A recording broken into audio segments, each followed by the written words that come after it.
Look at that. You made it. I made it. We all made it. Welcome into the studio. Look at that on air button. It is doing its thing. We are on the air. Hashtag favorite time of the week. You know, I don't even know where to begin with our guest today. The breadth of his resume and credentials that really describe what he's done are vast. And what I'm excited about is to really dive deep into who he is. But let me just paint a quick little picture for our guest. He is a seasoned consultant with over 25 years of experience working with CEOs, senior executives of organizations from your Fortune 50s to startups, all in pursuit of transformational, in pursuit of transformational change. Going to learn all about that too. He's taught at the graduate school level, and he's the author of 8 books, might I add, best-selling. Help me welcome, without further ado, look at that. It is Ron Carucci. How's it going, Ron? Hey, Josh. How are you? Great to be with you. Thanks for having me. Absolute pleasure. So among other things, you've spoken on the TEDx stage twice. You write for the Harvard Business Review. And what's interesting is you also write for Forbes. And the beginning of your bio says, I cover the messiest challenges executives face leading organizations. What is all that about? What does that mean? Well, I think what most people don't realize, when they look up at leaders, whether it's an entrepreneur leading a small startup or it's an executive leading a big company, we automatically associate with those roles privilege, perks, big salaries, lots of power, and somehow a sense of arrival that they've climbed the hard career ladder and now they're there. And what most people don't appreciate is that behind the scenes, those jobs are unforgiving, ruthless, painful, high risk. It's like they're a high wire act with no net. And it's one fire to another. And their lives are often unpleasant. And so when I write to them or for them, I want them to know I get it. I'm not adulating them and adoring them and looking up to them in some sense of false worship because they've arrived as some deity to a leadership chair. I get that the job can be anything but enjoyable on many days. What exactly do you do within your consulting firm? So we spend our days traipsing the hallways of companies, small, medium, and large. When a leader gets themselves or their organization into a ditch of some kind, strategically they went off course or they never got on course. Organizationally, they're bloated, they're clumsy, they're not efficient. From a leadership point of view, they're not having influence. They're struggling to deal with the complexities of the people they lead. There are resource constraints. There's some painful symptom in the performance of their company that's telling them something is wrong. And usually it's, I pull all these levers and nothing's working. Help.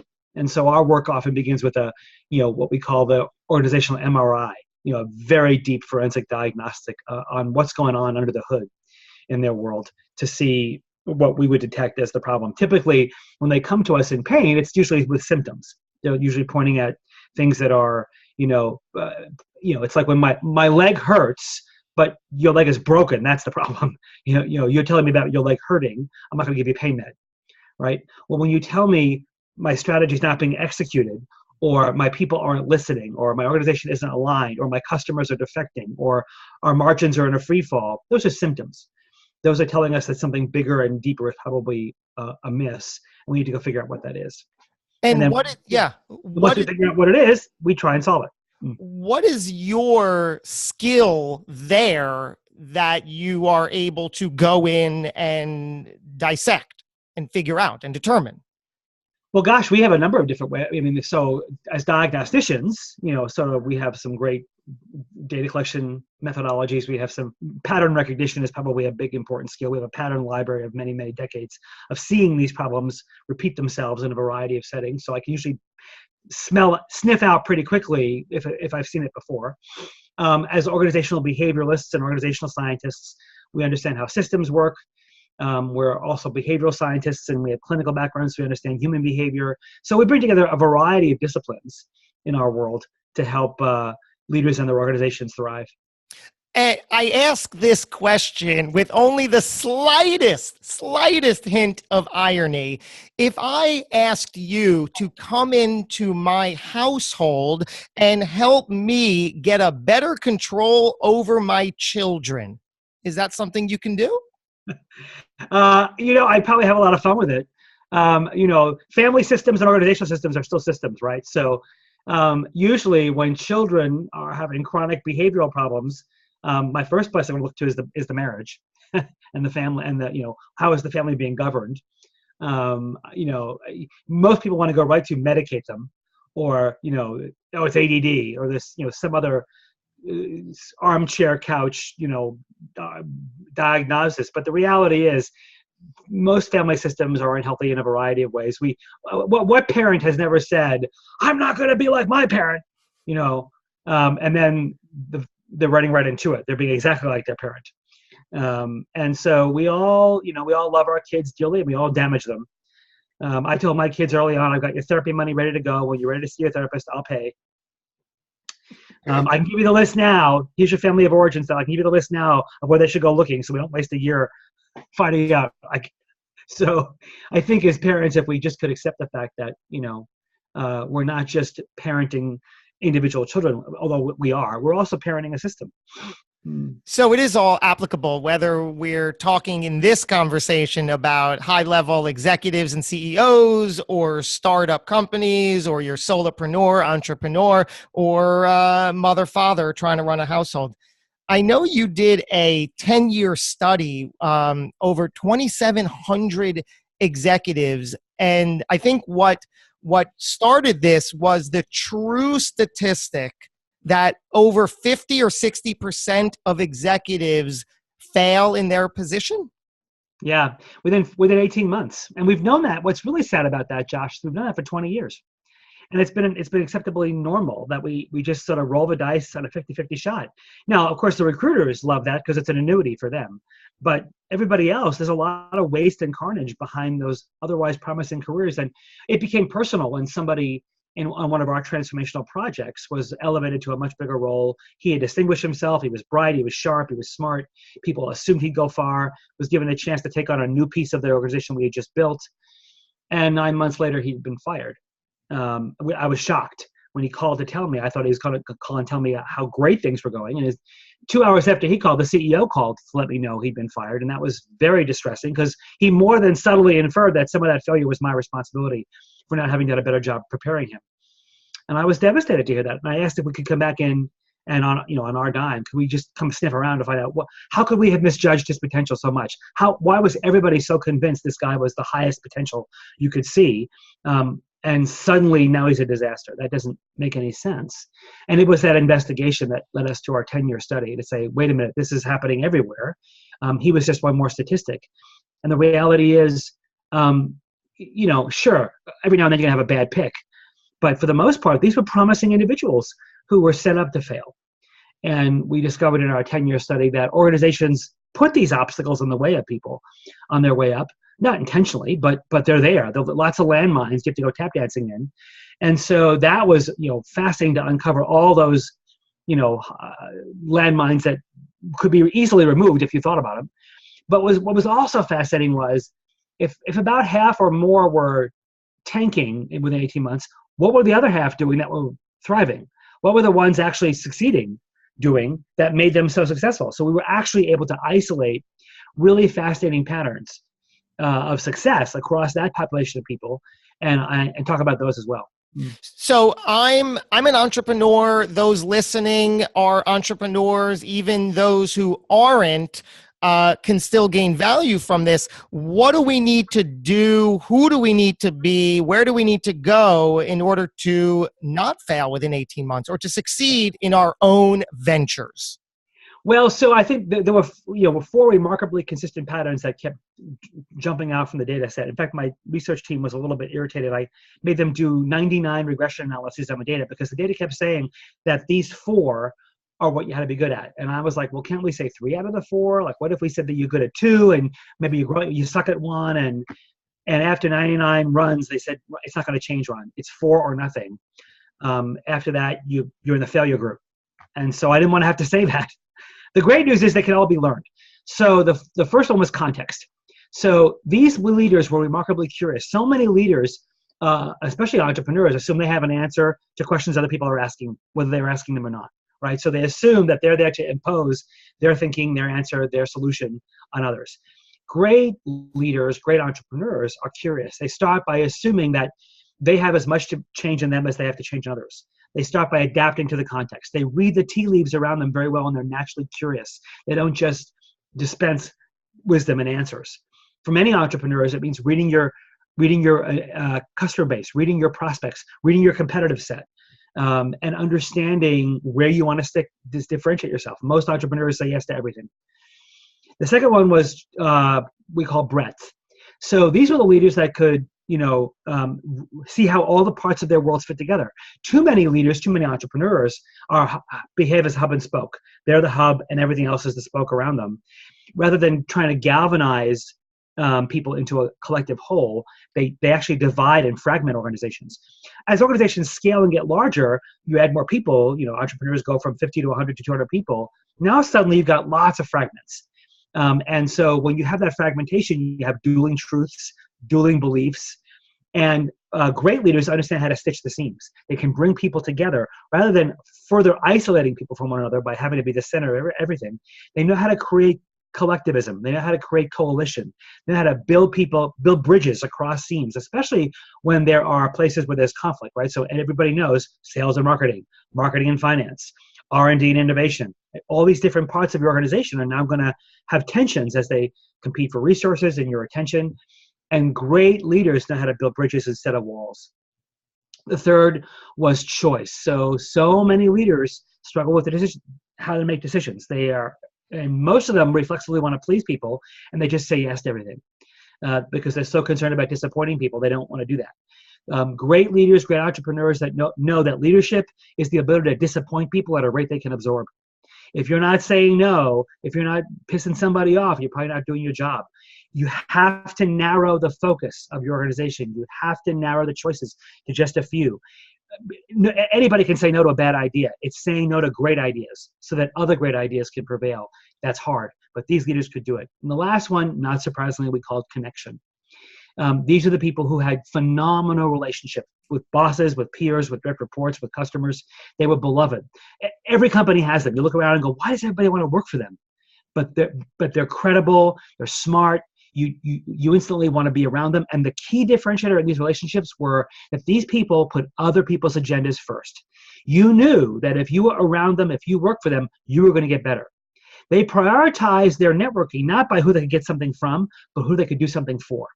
They were out to make sure others people succeeded.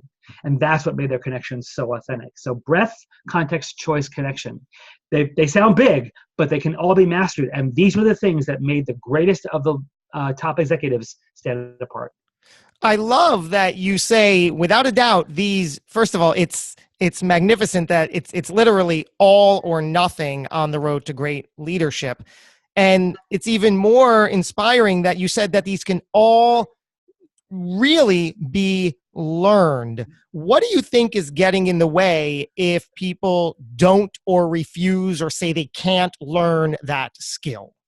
I've never heard somebody say that sounds dumb when I've presented those, right? People go, well, wow, that's, that research got named one of 2016's ideas that mattered most at Harvard because it was so well received.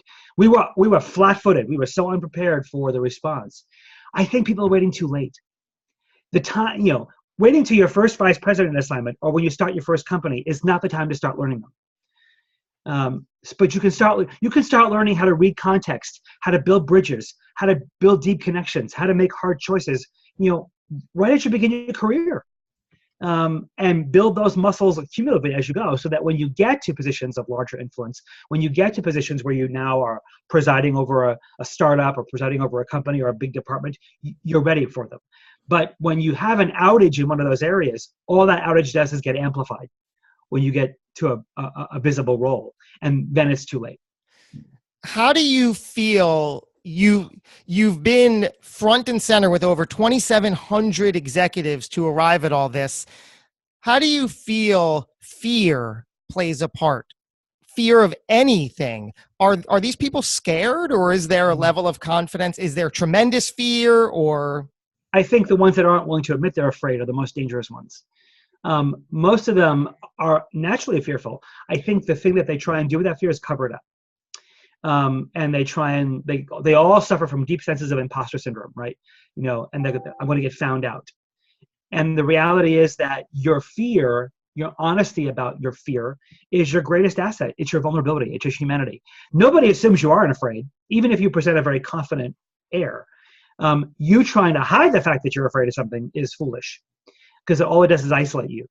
We think that veneer is a safe place for us to hide. It's actually the most dangerous place to be, because you're alone. Your fear connects you to others. Your honesty. Now, being afraid and then being unable to act is not the thing. Courage is not the absence of fear. Courage is the ability to act in spite of fear, right? So if you're so fearful that you're paralyzed, different issue, because now you're paralyzing a whole organization. And so, but your willingness to own your uncertainty, own your misgivings, own your insecurities about yourself, and act as best as you can with the best data set you have, with the best advice you can get from others, is your greatest asset as a leader, because it makes you human. Incredible.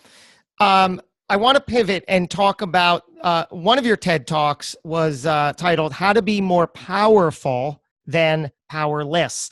And it's such an intriguing word that I think is surrounded by so much emotion, right? Some people love and embrace that. Others say thanks, but no thanks, not for me. How do you define the word power? And is it something useful to everyone in all situations? Well, the reality is, Josh, we all have it. We all may not use it well, but we all have power. Today we hear that word and we think of horrible leaders. We think of self-serving leaders. We think of self-indulgent leaders. We think of the misuse of power to exploit and abuse others. And certainly that is an aspect of the dark side of power.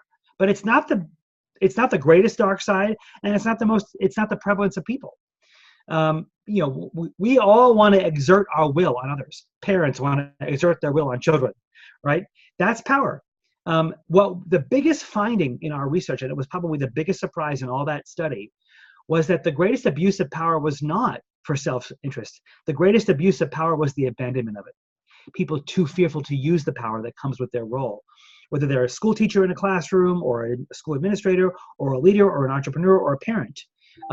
They were so afraid of disappointing people. They were so afraid of alienating people, or of making a mistake, that they froze and abandoned the power that came with their role. And the missed opportunities to change the world, the missed opportunities to have influence and have impact on others was the tragic loss. Because we have power in our positions, we have power in our relationships, we have power in our knowledge, and each of those allows us to change the world in some very important ways. And when we don't use it, we don't get to have impact. It almost sounds like that, like you said, we all have power, whether we acknowledge it or not, whether we use it or not. It's almost like power is there, and what other personality traits and qualities are mixed with it is going to dictate how it's used and how it comes across, and whether there's abuse, and whether it's humbling and impactful and beneficial.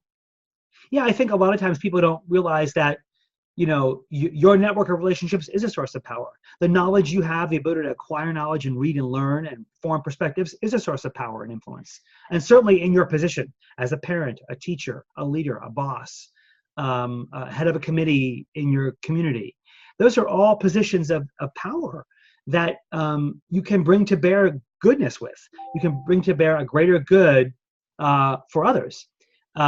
If you intentionally look to do that. If you're only looking to avoid failure, or only looking to avoid disappointing people, or only looking to not stick out of a crowd too much, then you're not going to be on the lookout for opportunities to have impact.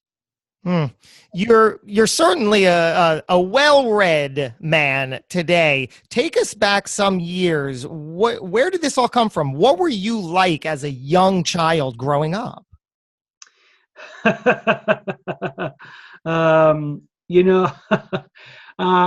Sometimes people would say I was obnoxious. I was certainly, I think so. It's what most people find so funny about me is I'm really a high introvert. People look at my personality and go, "What?" So all this is learned behavior, but my natural predisposition is introversion. I, tend to want to retreat and be alone, and people exhaust me often. And so I think, but I began my career in the arts. I began my career in a very different field than the one I'm in right now.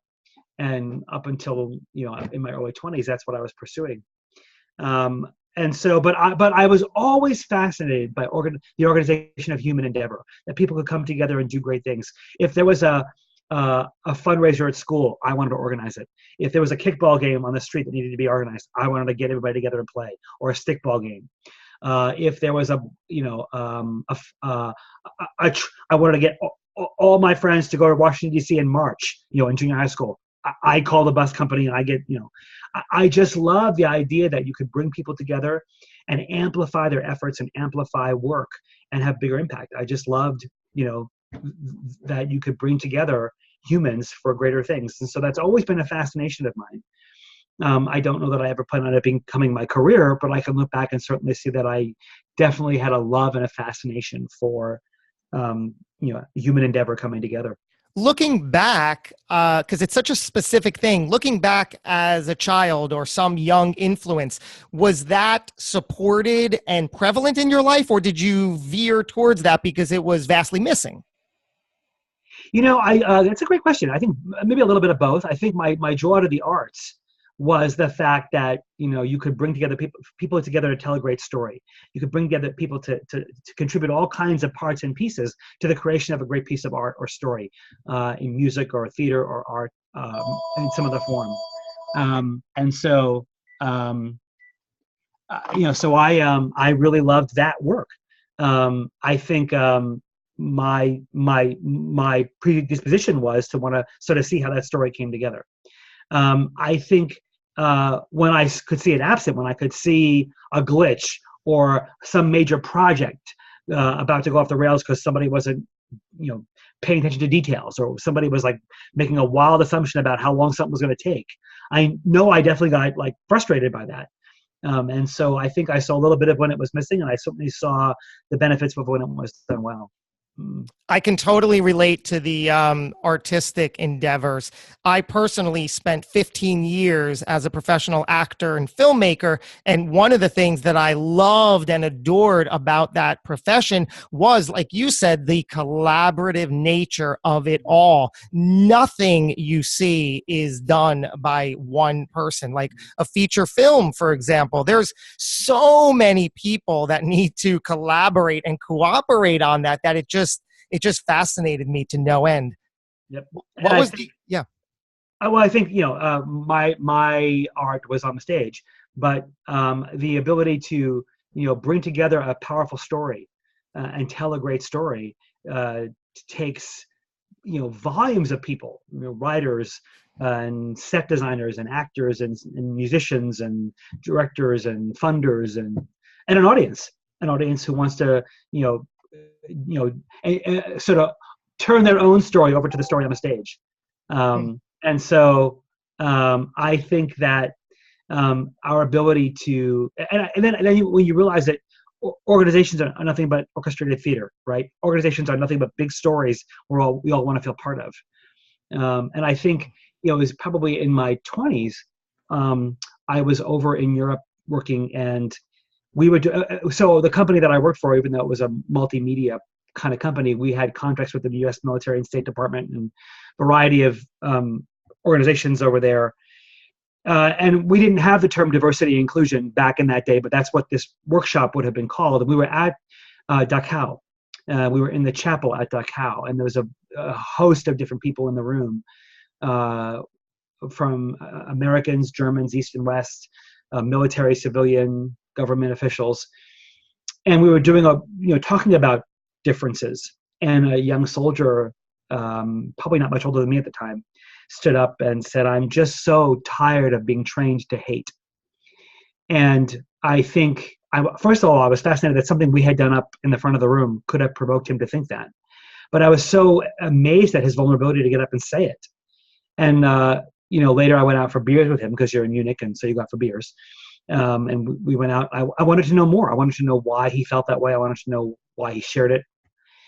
I think as I look back at my career, Josh, I think that was a turning point where I began to realize that telling great stories is a great thing to do, but engaging other people in their own stories, that was life-giving. That was fascinating. I think I learned early on in my career when I was in New York that I bored easily. All my friends were like, wow, look at these great jobs you're getting. And I'd be like, I got to do the same thing 8 times a week for how long? That moment and that work in that season of my life began to show me that this was probably the career I was going to be far more fulfilled by. I heard a quote of yours where you said, our greatest human hunger is to be seen and known by those important to us. And that's when we know we matter. Tell me about that. I think we all spend so much time trying to be watched by other people that we forget to be seen by them. We forget that we want to be known by them, not just admired by them. And that requires a level of engagement of other people, a level of vulnerability and intimacy with other humans that brings out the best part of us, that brings out the best part of our story. Takes a lot of work, but I think it's at our core what we all hunger for. We too often our human constructs and our social organizations and our professional organizations discourage that degree of connection. But I think we're all hungry for that. And I think we all want to know we matter. We all want to know that we're on the planet for more than just consuming air and food. That our fingerprint and our mark on the world around us will last, and that our contributions can make a difference, and that our talents and our abilities and our dreams and our passions can all have lasting impact. And I think it's our responsibility to each other to help us achieve those. And I think that's when we know we matter, when we've been really truly known and truly seen by people that love us, that we care for, that we respect. And I think we have too little of that happening in our world. And I think we're seeing some of the results of that. Yeah, it's when I heard that, it hit home. I could relate to that. And I just love that whole idea. I know before we went on the air, you were telling me about a moment or moments in your early 20s when you were faced with some difficult, unfortunate adversity. Can you tell us about that and how you got through it? Well, yeah. So, I was in Europe. I had just arrived in Europe in my early 20s. And I got a phone call from my mom that my dad had been killed by a drunk driver. And that was, I had just spoken, so that my last time I had speaking to him had been on Thanksgiving, and I was coming home for Christmas. And so that was a devastating time for me.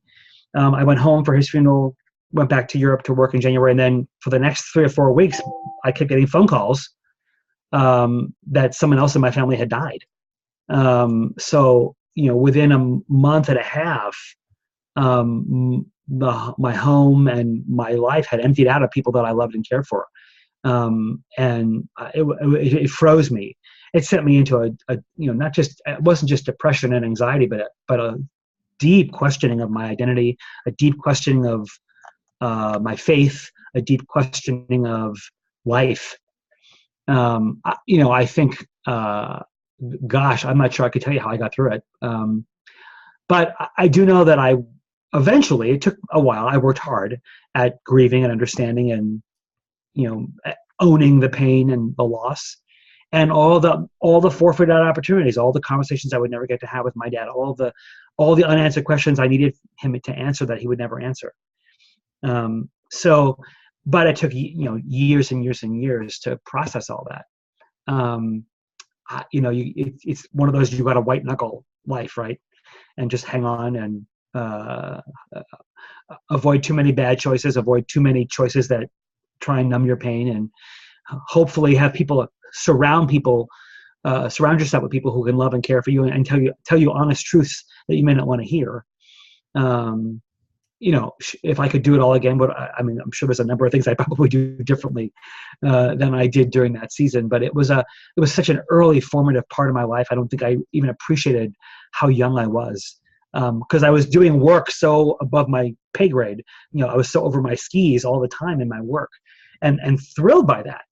But at the same time, here was this now cavernous hole in my soul that I had no idea what to do with. So you were So you made the comment that you had no choice and began questioning the meaning of faith and life. Where did you land with some of those answers?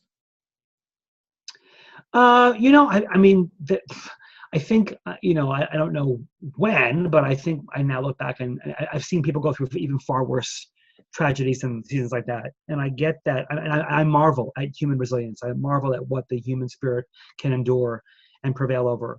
Um, I've seen people dig deep in moments of great darkness and triumph in ways that are just, jaw dropping. And I think, life sucks sometimes. I think like that's not that profound, right? But I think the reality is that, you got to have some anchor. You got to have some place you turn to, whether it's, a community, your faith, some belief structure that says we're meant for more than just pain. We're meant for more than just the horrible parts of life, that there's beauty and goodness and joy and impact to be had. And sometimes, I mean, it's so cliche to say it, but sometimes our greatest contributions and assets come from the places we suffer the most. I think that's true. I do think, suffering does make us more empathic. It does make us more insightful. It does make us more tolerant. It does make us more, it can actually make us more hopeful if we allow it to. It can also make us more bitter and angry and, horrible to be around. And so I don't wish suffering on people, but I certainly do think it has benefit and it doesn't have to be wasted. You certainly have a long list of credentials today. Has it been smooth sailing to get here over the past few years? Oh, gosh, no. About 3.5 years ago, I hired a coach for myself. I thought, okay, time to take my own medicine here. I thought, and despite some of those credentials, despite some of those accomplishments, I wasn't attracting the kinds of clients I want. I wasn't finding my way into the lives of the kinds of leaders I wanted to accompany. I seem to be a magnet for sociopaths, and I'm like, is there like a sign on my back that says aim here? And I'm like, well, I don't want to work with these people. Someone should help them. It just didn't have to be me. And I didn't understand why. I just couldn't figure out why that was happening. And so I hired a coach, and she has been an extraordinary gift to my life. And she, like me, began her work with a diagnostic and MRI. And I remember when she came back to me with her data set and her feedback, I remember my hands were sweating and I was getting, my heart was racing and thinking, oh my gosh, this is what it's like to be on the other side of me. And it was, all good data to read. It was harsh and hard to see, but I recognized the truths in them. And the great news was that not only was I so misguided in my assumptions about what I thought I was doing to advance my visibility, I wasn't even in the right galaxy. Like, it wasn't just that I was doing the right things the wrong way. I wasn't even anywhere near the right things. I didn't even know, it was that classic, if you write it, they will come kind of thing. Well, and I was so misguided and so wrong. Being a little self-aware, what do you think was the reason? What was the cause? Why were you so far away? The world changed, Josh, right? The digital world had, when I began my career 30 years ago, and we started the firm 14 years ago, there were not a lot of practitioners doing this work.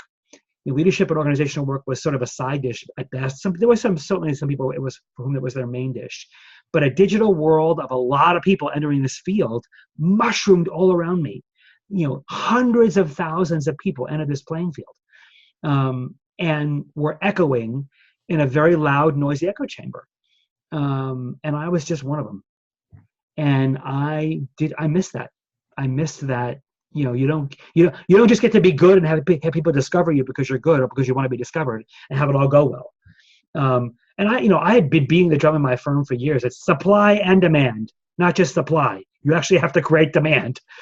And I hadn't done it for myself. And so, I began the hard, scrappy work of saying, okay, so you need a platform. You need a way to let people know what you think and why you think, and you need to let the people who you want to find you know how you think, so that if they recognize a solution to a problem they have in your thinking, they'll want to talk to you. And as simple and basic as that sounds, it was the furthest thing from what I was trying to do. My coach, she said to me, if your goal was to be the best kept secret in consulting, you've marvelously overachieved. Oh boy. So thank goodness, I got wonderfully expert help, and still, I mean, she's still on a retainer with me, and I still work with her and love it. Just over 3 years later now, and things are very different. So many of the credentials you read in your generous introduction are because of that work. Wow. What advice would you give to any younger version of yourself? Uh, if you want to set yourself apart and differentiate your voice, start early. First of all, don't just be a shrill and shriek at people. Find out what your voice is really meant to say. Find out what you're really passionate about wanting to say, and get good at it. If you're passionate, the money will follow is bullcrap. It's bullcrap. You could be passionate about something and still suck at it, and then you're not gonna get paid for it. So you actually have to be good at it. So get really, really good at it, and then love it. I think for those starting a business, entrepreneurs, I see 3 ditches you put yourselves in all the time. The first is about strategy. You think you don't have to have one. You think you're above it. You think it's too soon. You think if I want to sell it, they'll buy it. And you're setting yourself up for a huge failure. There's nothing you're doing that someone else isn't doing. So if you can't answer the question, why would somebody pick you over them? What sets you apart and gives you the right to win over them? If you haven't named and articulated and put your money behind 2 or 3 clear differentiators and the capabilities behind those differentiators, and sticking to that swim lane and saying no to everything else, you don't have a strategy. So whenever I ask an entrepreneur, tell me your strategy, I get a cheesy mission statement, I get a value statement, I get the funding plan for the venture capitalist, I get the product quota, I get Costco call. That's the strategy. But I don't get who you are. I don't get an identity. I don't get a clear sense of this is who I'm going to be. This is who I'm saying no to. So number 1 is know how you're going to strategize. The second one is know how you're going to scale. So many leaders, it's like the teenage boy in his dad's suit. They're a $30 million company trapped in the body of a $5 million organization. Or they're a $100 million company trapped in the body of a $30 million organization. They grew, but they didn't scale.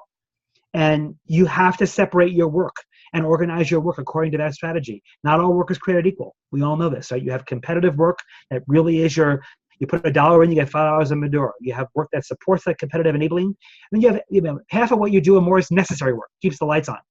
And we know when we mix the necessary work with competitive work, the competitive work doesn't get done. And so you got to know how you're going to scale for efficiency and maximum impact. And then the last thing is you have to learn how to lead.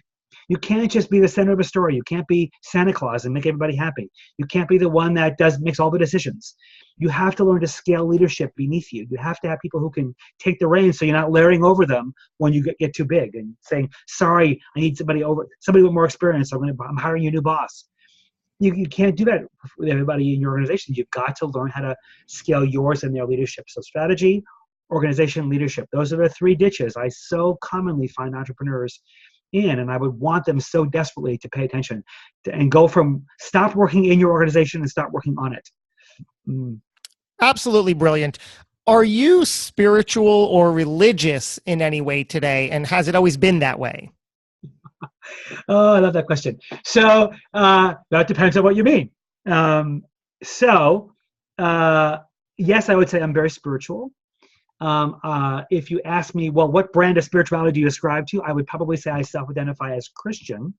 But if you ask me, do I shop at the Christianity Mall?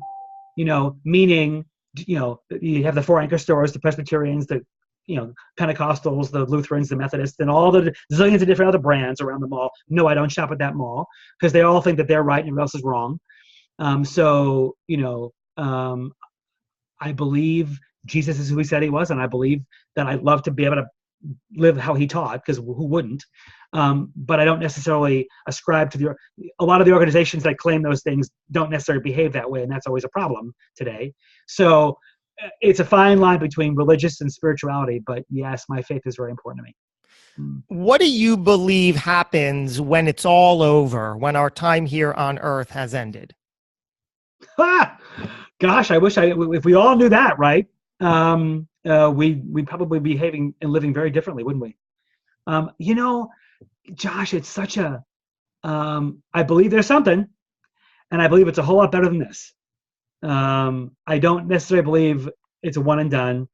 Um, I, I would love to believe, we all have versions of heaven in our minds. We all have versions of, you know, every religion has some version of an afterlife, except I think some would say no, nirvana is not that.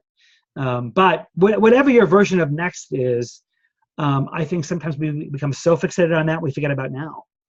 And I think, and many religions have a belief that how we behave now determines what happens next. Some believe it's no relationship at all. Some believe we're coming back at something else. There's a range of those philosophies out there. I think for me, I want to be present today and live my life today. When I get there, I'll find out. And I sure as should pray that it's way better than this, and that it's a good party. Love that. I will leave you with this final question. Ron Carucci, how, sir, would you like to be remembered? As funny, smart, and generous. I hope that I lived my life in ways that people would say he was funny. He had a couple of good ideas, and he gave to others well. Wow. Well, you certainly had a bunch more than a couple of good ideas, even in this relatively short dialogue. My goodness, I adored every minute of it. I really thank you for, I feel like I could talk to you for hours and never run out of things to talk about. You introvert you. I love how you pointed that out. In all seriousness, absolute pleasure meeting you in this regard. Thank you for your candor and your openness and your generosity. And thank you, everybody, for tuning in today. I hope that this has been valuable for you. Certainly some things that you can go forth and prosper with. Whew, my mind is wonderfully spinning. With that, I will leave you on your way. Till next time, go get 'em.